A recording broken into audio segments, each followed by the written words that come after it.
My name is Susan, and I'm 65 years old, soon to retire. My only son has married and moved out of the family home, so now it's just my husband and me.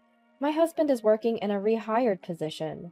Our son and his wife live nearby, and I'm always happy when they bring the grandchildren over to visit. However, the relationship between my husband and me has not been that great. When we first got married, my husband used to care about me, but after our son was born, the children became the priority, and I could not pay enough attention to my husband. My husband never helped with household chores, so he didn't have a great relationship with our son either. When our son would come to visit at our parents' house, he would say, if my husband was out, "I'm glad Dad's not here today. Even if he were here, I wouldn't know what to talk about with him." He said it with a relieved look on his face. His wife would laugh at this, but it was clear that our son disliked his father. After our son got married and moved out, I felt somewhat unsettled in my life alone with my husband. Fortunately, my husband often goes out on his own on weekends, so we don't spend much time alone at home. But I knew that once I retire, we would be spending more time together. My husband is still working, but he comes home on time, and once his reemployment period ends, he will be home all the time. I could continue working, but eventually I'll have to quit my job, and then I'll be at home, facing my husband all the time. Thinking about that started to make me feel depressed.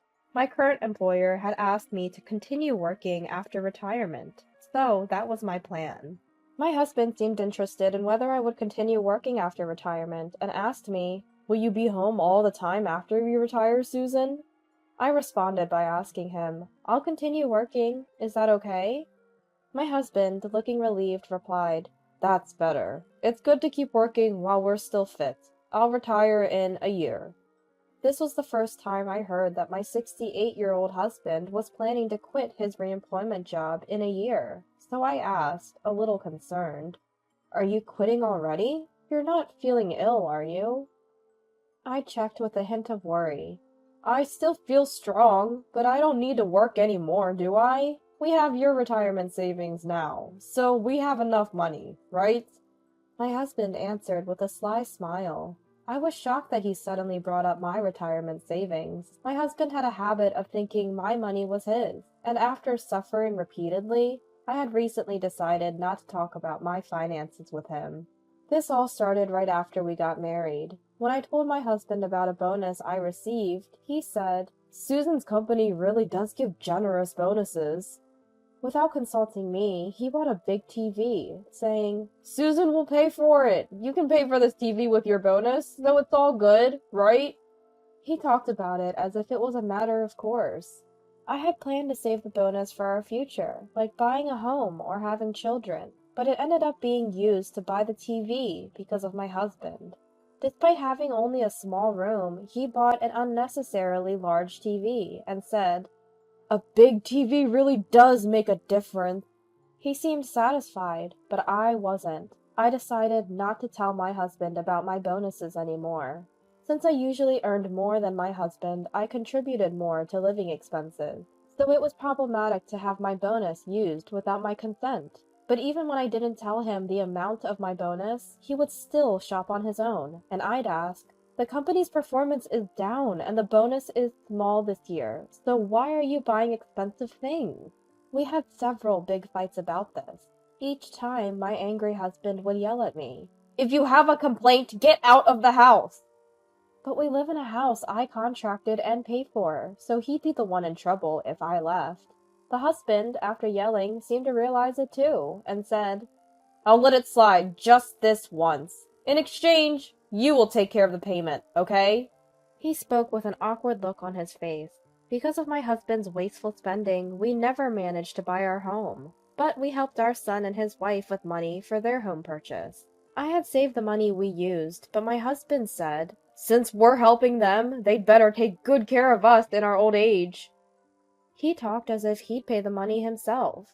The son, who knew the truth, said, "Mom's the one who gave us the money, so I intend to take care of her in her old age. But Dad, you're all talk, and I don't want to live with you." He said this with a look of disbelief on his face. I was dissatisfied with my financially irresponsible husband, but after our son got married, there were even instances that made me suspect infidelity, and I was angry.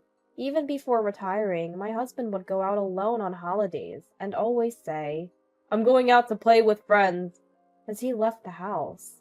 He loved casino games and would stay out late, leaving Saturday evening and often returning Sunday afternoon.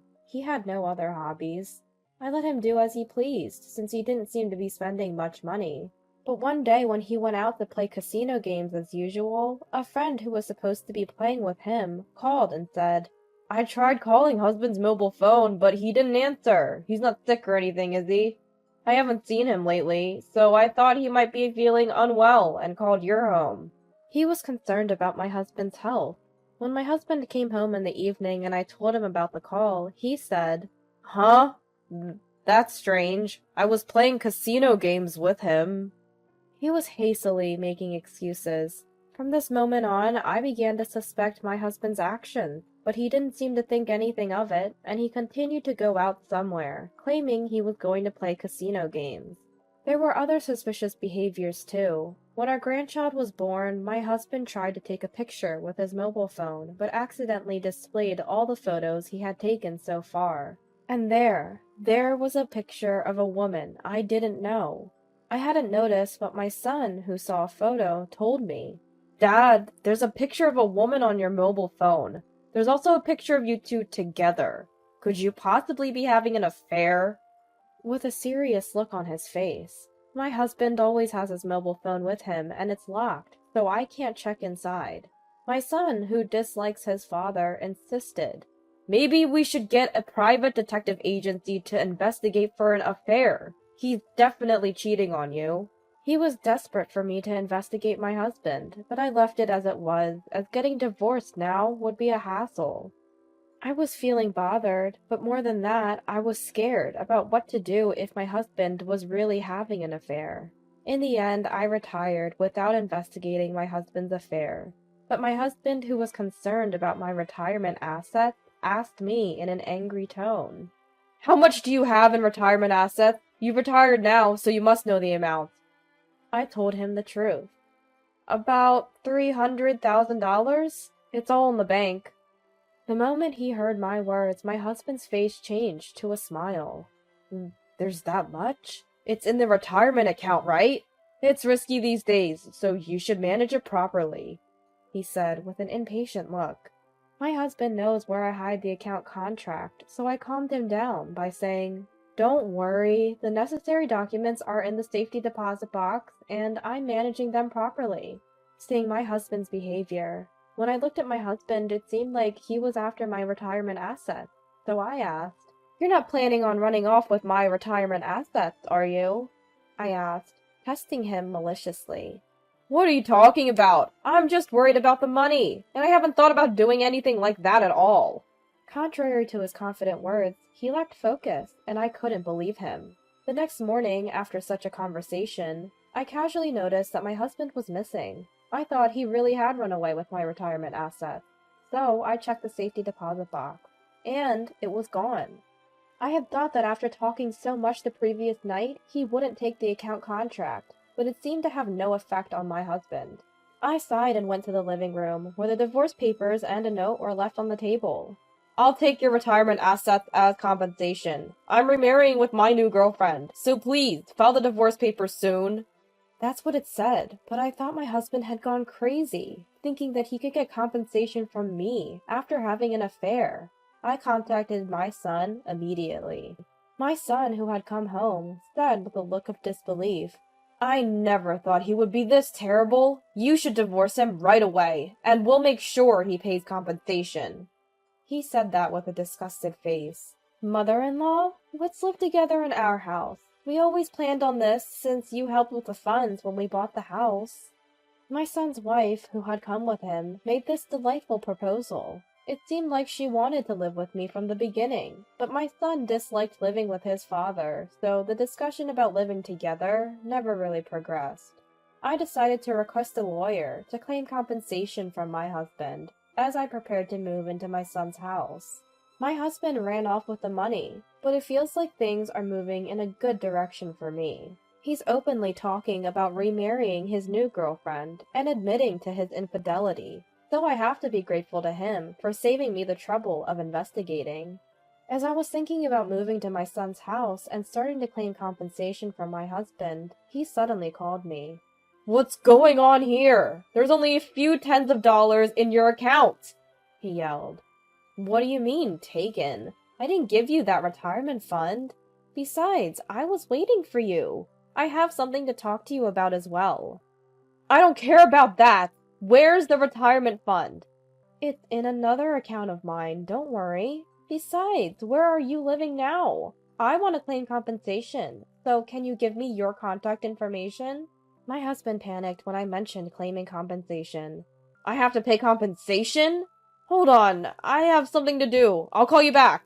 He must have realized he was at a disadvantage, and hung up, but after a while, he called again. "Susan, where are you? The house is locked and there's even a for rent sign." To my increasingly frantic husband, I replied, "I want to send your belongings, so tell me where you're living now. It's tough to keep renting a storage unit all the time." He reluctantly gave me his address, so I sent his belongings along with the documents for claiming compensation. I wrote that he should contact my lawyer directly from now on, so I ignored any calls from him. Then, unbelievably, my husband showed up at my son's house.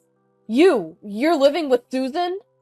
He threatened my son at the door, but my son bravely retorted, "You divorced Mom, didn't you? I don't want to deal with you either, so don't come here again. Pay Mom her compensation soon."